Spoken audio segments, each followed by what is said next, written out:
In this comparative study, I will explore the similarities and differences between two zombie horror films, Train to Busan, a 2016 film directed by Yang Sang-ho, and Dawn of the Dead, a 1978 film directed by George Romero. I will be analyzing the ways that zombie horror can represent social issues through theme. Zombie horror films stem from the genre of horror films. Some of the earliest films in the zombie horror genre were released in the early 1900s, the first of which being Victor Halperin's White Zombie, made in 1932. Though these two films are both zombie horror films, their geographical and time period differences, along with contrasting approaches in their portrayal of social issues and state division, make these two films stand out from others of the zombie horror genre.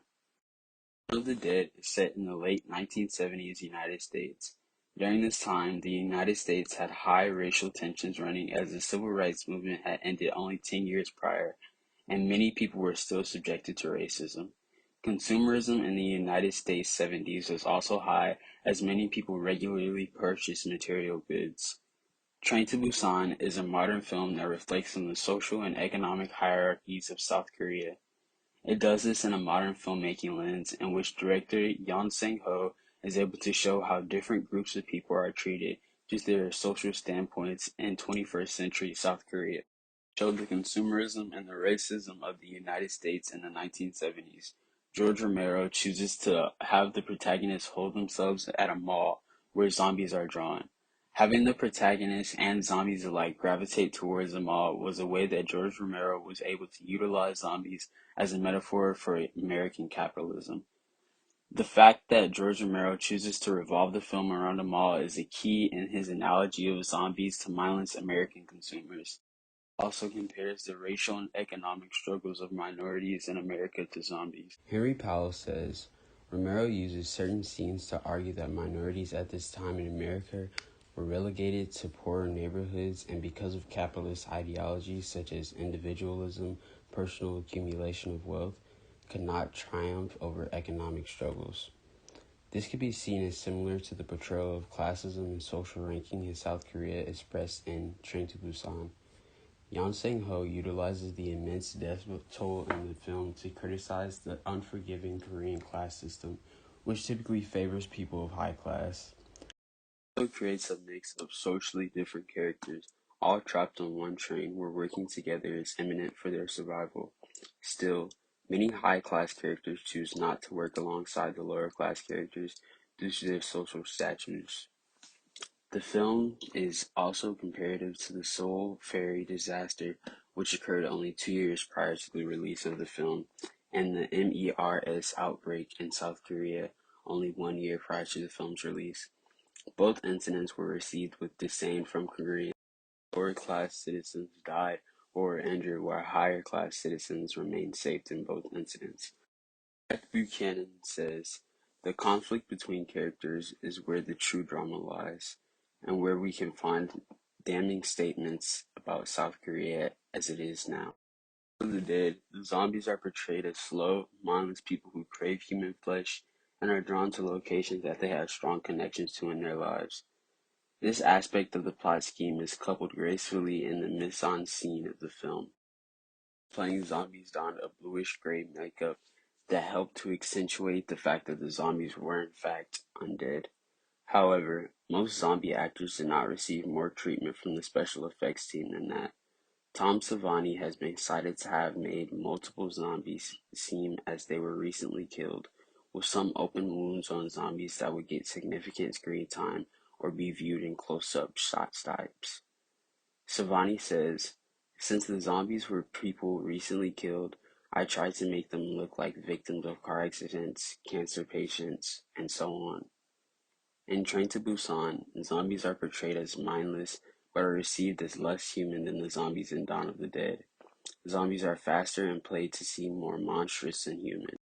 Zombies are drawn to places only by the need to feed on human flesh and seemingly have little to no connection or recollection of when they were alive. The makeup also greatly exaggerates the fact that the zombies were killed by other zombies, flaunting torn flesh and rotting limbs. These vast differences in special effects are partially due to the technological leap in CGI and special effects between the years of release for each film. Both films utilize the concept of zombified animals, with Dawn of the Dead depicting undead horses, which had the most emphasis on the rotting and torn flesh of all zombies in the film. Train to Busan also portrays a zombie deer in the beginning of the film to symbolize the vastness of the zombie virus. In Train to Busan, the deer has minimal rotten flesh, but instead have completely white eyes, a signature that someone or something had been zombified in Train to Busan. The tone of both Dawn of the Dead and Train to Busan are dark and gritty, examining the harshness of death. However, Dawn of the Dead portrays a bit differently. Romero breaks from the thin, typical, and strictly fearsome serious tones of horror film by implementing a humorous undertone in Dawn of the Dead. Unlike earlier horror films such as Roman Polanski's Rosemary's Baby or Romero's own Night of the Living Dead, which subtract all seemingly goofy elements that would later be offered by Dawn of the Dead, Romero achieved a small level of humor in Dawn of the Dead by portraying the survivors as repeatedly having fun killing zombies, and the protagonists playing and joking in the mall where they reside. The zombies themselves are notably humorous, with multiple zombies having unique quirks and displaying them with fun undertones.